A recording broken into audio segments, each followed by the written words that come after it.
Imagine that you run a shop that sells beauty products and you come across this picture and you think to yourself, damn, that looks good. I wish I could have a picture like this for my products. But all you have is something like this. Now, how can we turn this into this without having to go into ChatGPT and giving it this reference image and giving it your product image every single time? Let's do this automatically. And this flow right here is your answer to doing just that. It's as easy as uploading your reference images, your product image, and some information about what you want to include inside the picture or the final output, and done. Let me show you how this works. So as soon as we execute the workflow, we choose a reference image or the image that we like, and we choose our product image. We tell it that we want a light orange background. The first fruit that we want to include inside this picture is oranges, maybe papaya, and pomegranate seeds. Okay, we hit submit, and the HTTP request is basically sending the information to OpenAI to get the image created, and that's done. The file that we have now is this. Now, we went from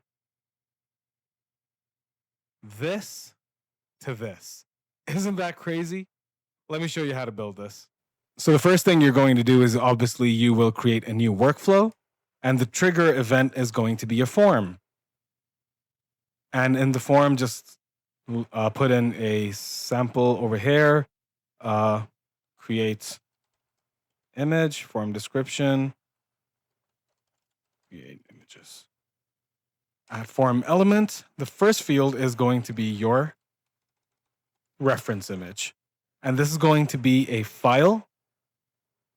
Go ahead and mark this as a required field. And the next image is going to be your product image. And this is going to be a file as well, also a required field. And now we start putting in the elements that we want included on the image. So the first thing that we add over here is background color, which is going to be text, required field.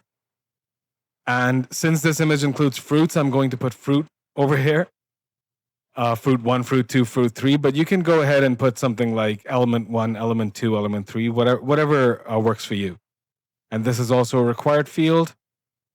Fruit 2 is also a text field, required. And fruit 3 is also a text field, required. And that's it. Now, the next node that we're going to, before we create the next node, let's go ahead and create a test event. So let's do this. Whoops.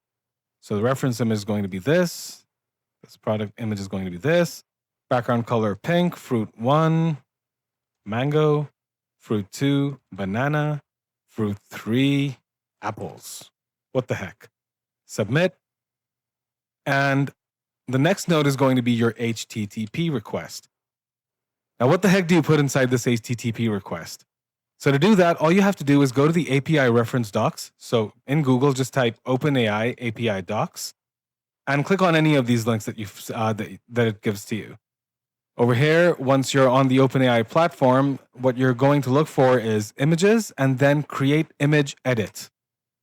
Once you're here, make sure that this little example box is set to curl, not Python, not Node.js, curl.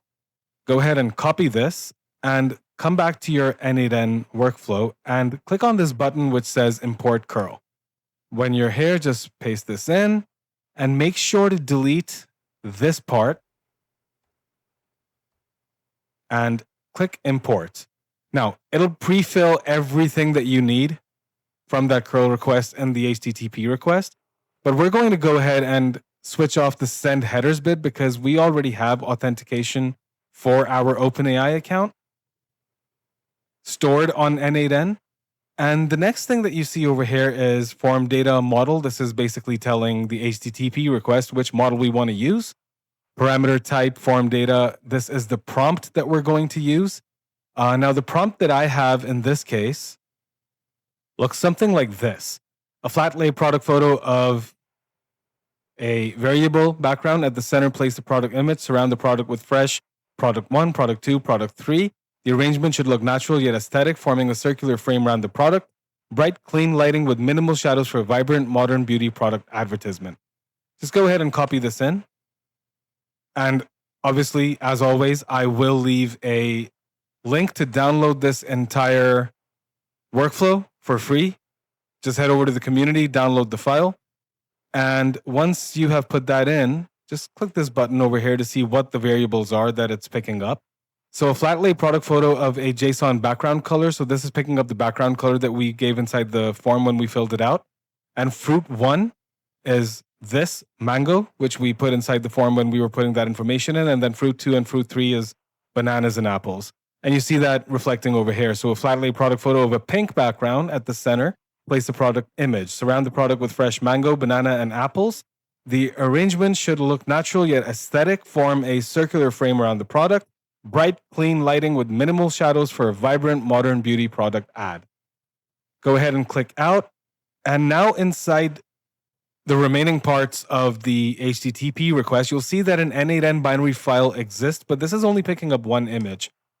No need to worry about that. Just go ahead and say over here that you want HTTP request parameter image to be reference _ image, and then add a parameter, select n8n binary file, select type in image, column, and input form field name should be product image.